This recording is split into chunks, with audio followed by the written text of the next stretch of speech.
melalui video ya, media pelajaran melalui video dengan materi pengurusan jenazah di semester genap.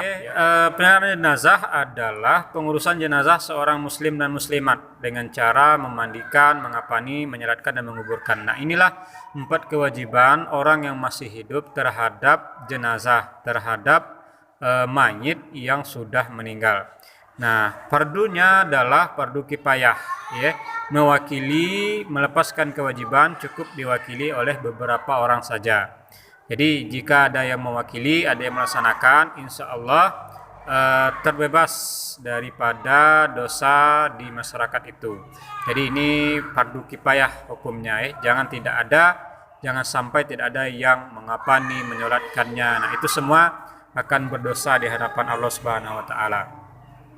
Itu mesti wajib tahu ya anak-anakku sekalian.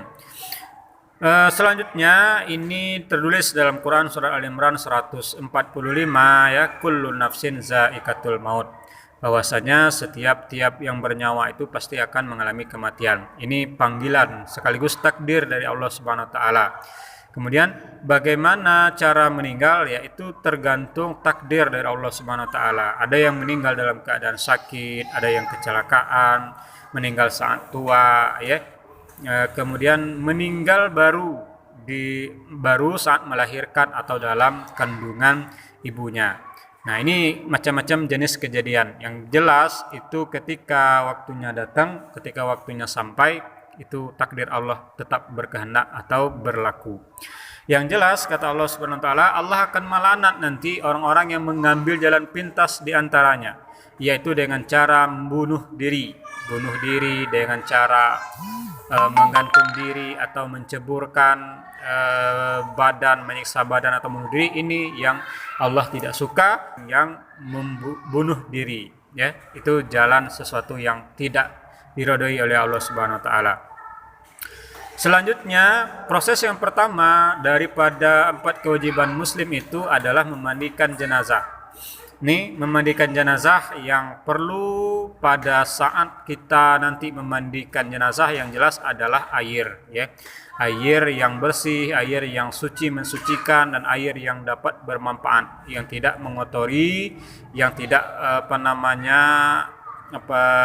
yang mengotori jenazah. Artinya mandi itu untuk membersihkan jenazah ya. Ini jenis-jenis airnya disebut dengan air mutlak ya. Ada 7 jenis air yang boleh dipakai untuk membersihkan atau memandikan jenazah. Bisa lihat di sini ya. Air embun, air hujan, air salju bisa, air dari mata air bisa, air laut, air sungai, bahkan air perigi juga bisa.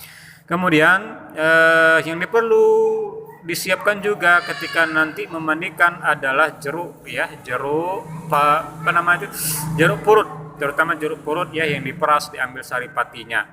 Kemudian tidak lupa bahannya adalah kapur barus. Setelah itu bunga wangi-wangian ya, untuk bilasan atau siraman yang terakhir nantinya. Tidak lupa yang jelas jenazah itu nanti diletakkan di tempat yang tinggi seperti yang dilihat di gambar ini anak-anakku.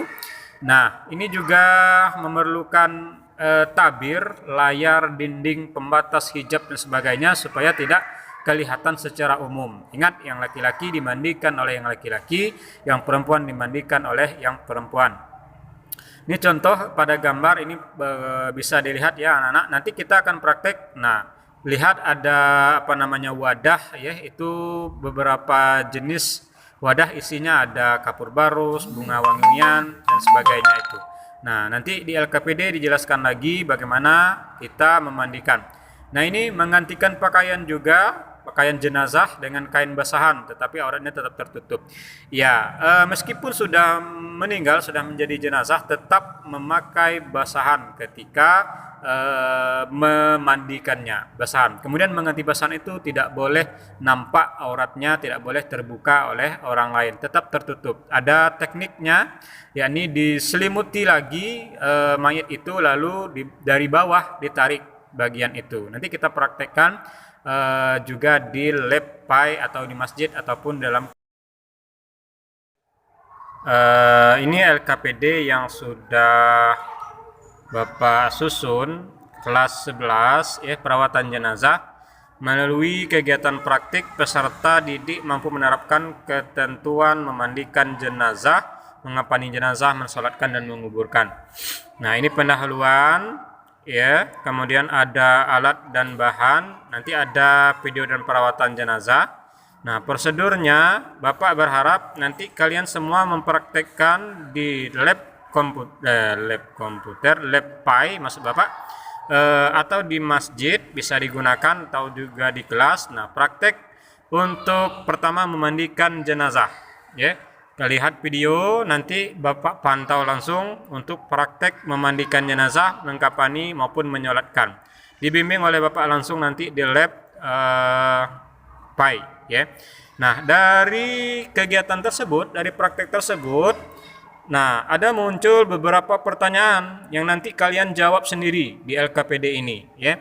Contoh nomor 1, berdasarkan tayangan video jelaskan tahapan perawatan jenazah. Tanda tanya di situ ya.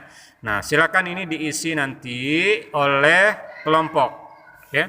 Kelompok yang sudah dibagikan tersebut. Nah, ini saja untuk LKPD.